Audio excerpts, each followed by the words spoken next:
Témoignage spectateur, Halima pour Michael.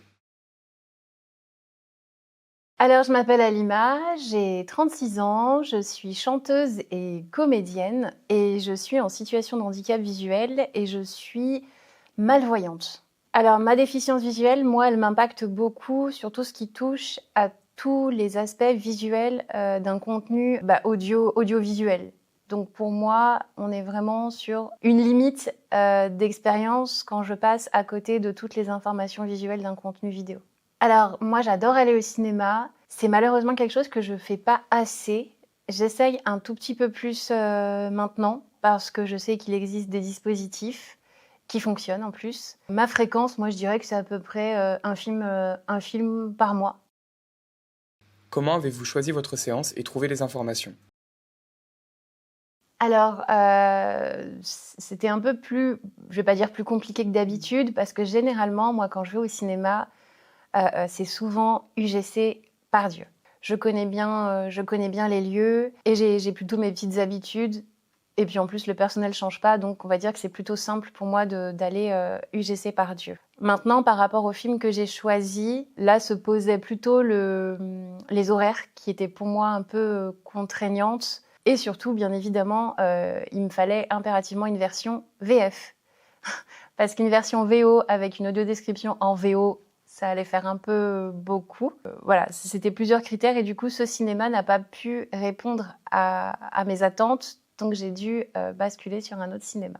Alors, le cinéma que j'ai choisi, c'était le cinéma Pathé Carré de Soie. Sur leur site internet, j'ai pu accéder à la liste de leur catalogue des films qu'ils proposaient. Par contre, j'ai rencontré des difficultés pour avoir l'information de l'adaptation du film. J'avais l'information de la langue, mais j'avais pas l'information de l'adaptation. Donc j'ai utilisé ChatGPT et en fait, comme j'avais déjà ciblé 2 jours sur les mêmes horaires, mais sur 2 jours différents, savoir si les 2 séances étaient en audio-description.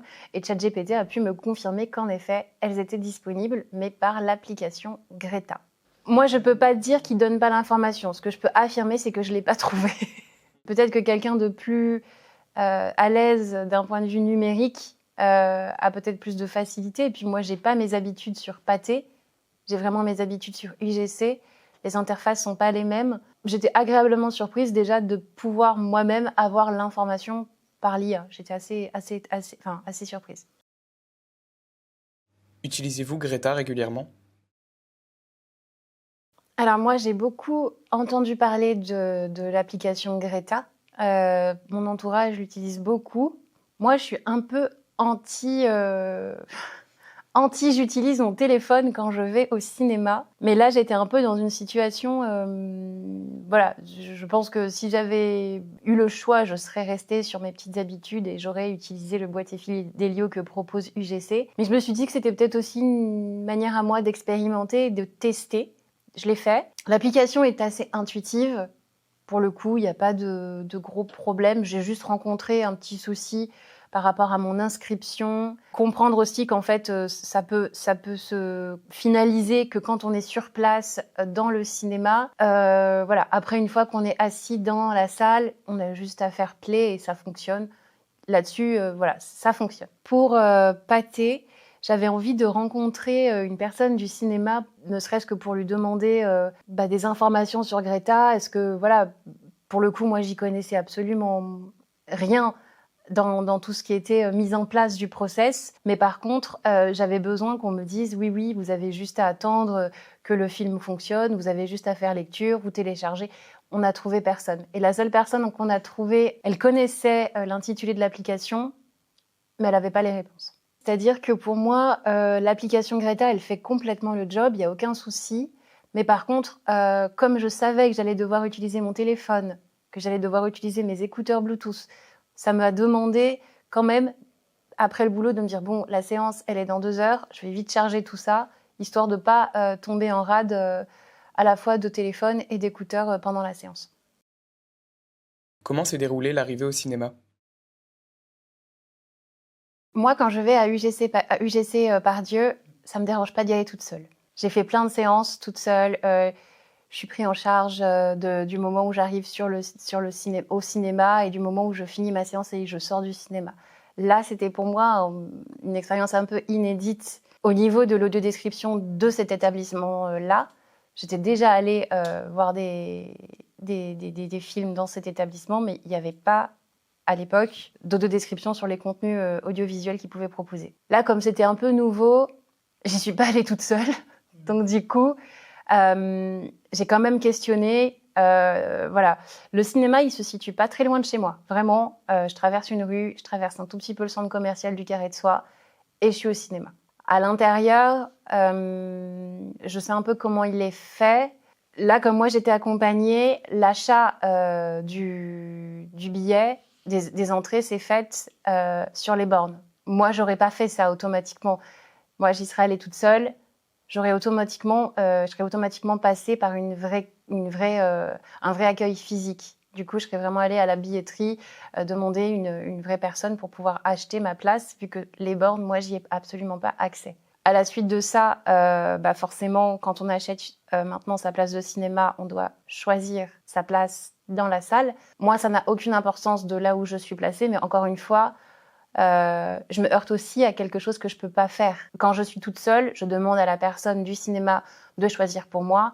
Et comme c'est une personne qui soit va m'accompagner en salle, soit va m'aider à ressortir, je lui dis souvent de faire au plus pratique. Moi, j'ai pas de préférence devant, derrière, au milieu, à droite, à gauche. Ça n'a aucune importance pour moi. Il y a eu le passage en boutique pour récupérer des trucs, des confiseries, un truc à boire. Et il n'y a pas de caisse avec des personnes pour vous encaisser vos achats. C'est encore une fois des caisses automatiques.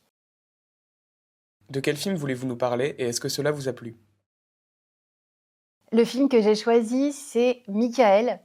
C'est le biopic sur le parcours artistique de Michael Jackson.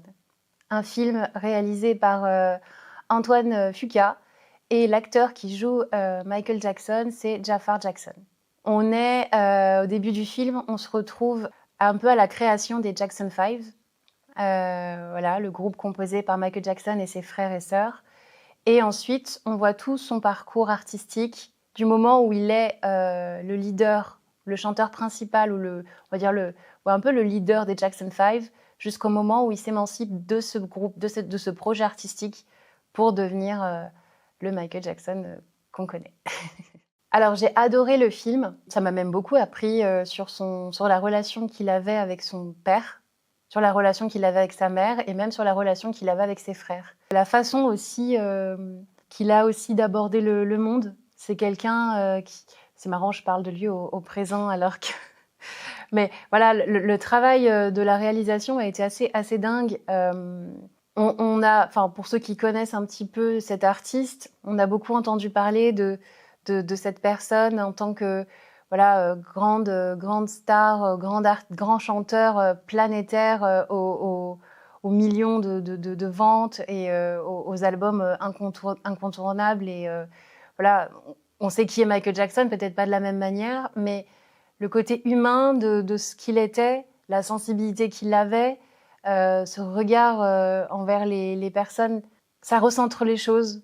C'était un génie dans sa façon de voir la musique, mais il avait aussi cette capacité à se rapprocher de ceux qui étaient différents, vu qu'on l'avait énormément catalogué comme étant une personne différente. Alors, c'est pas le premier biopic musical que je regarde, donc c'est vrai que pour le coup, je m'attendais à ce qu'on soit dans un parcours musical à la fois assez immersif dans la musique de l'artiste, donc là Michael Jackson, mais surtout les moments de concert. Là où moi j'ai pu rencontrer des petites difficultés avec Greta, c'est que pendant les moments de concert, donc quand il chantait, il n'y avait pas d'audiodescription. Par contre, quand le public applaudissait, là il y avait de l'audiodescription. Et là, j'ai dû, avec mes deux mains, enfoncer les deux écouteurs pour vraiment entendre ce que racontait l'audiodescription. Le max, le volume max de l'audiodescription, il est pas si élevé par rapport au moment où moi j'ai fermé l'application et j'ai rebasculé avec ma synthèse vocale de téléphone. Et j'ai trouvé qu'il y avait une différence de volume assez hallucinante. Alors je sais pas si c'est des codes de sécurité, voilà. Mais en tout cas, ça manquait de 2 ou 3 crans supplémentaires au niveau du son des fois. Selon vous, que reste-t-il à améliorer?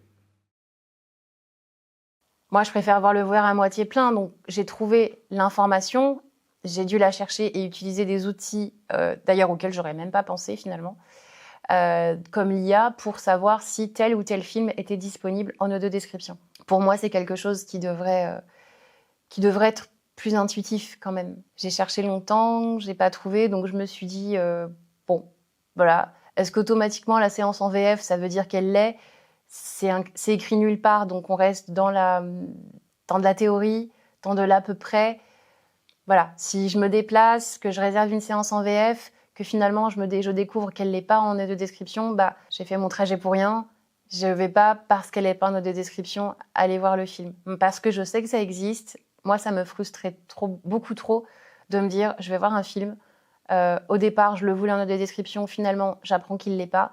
Et en second temps, pour finir, le fait de ne pas trouver du personnel informé sur des outils que leur propre établissement utilise, ça, j'ai beau faire le verre à moitié plein, ça non, ça pour moi c'est pas normal qu'on puisse pas trouver quelqu'un dans la mesure où c'est quelque chose qu'ils utilisent, quelque chose qui font partie de leurs outils. Je comprends pas comment on peut pas déjà trouver quelqu'un facilement et en plus quelqu'un qui nous explique un peu comment faire ou qui soit là à attendre un peu comme quand quelqu'un attend que mon boîtier Fidelio fonctionne, s'assure que mon téléphone soit bien synchronisé avec le film, que ça a bien téléchargé, que tout fonctionne et puis voilà quoi. Entretien réalisé par Octave Colson et Antoine Ruet pour Cinescence.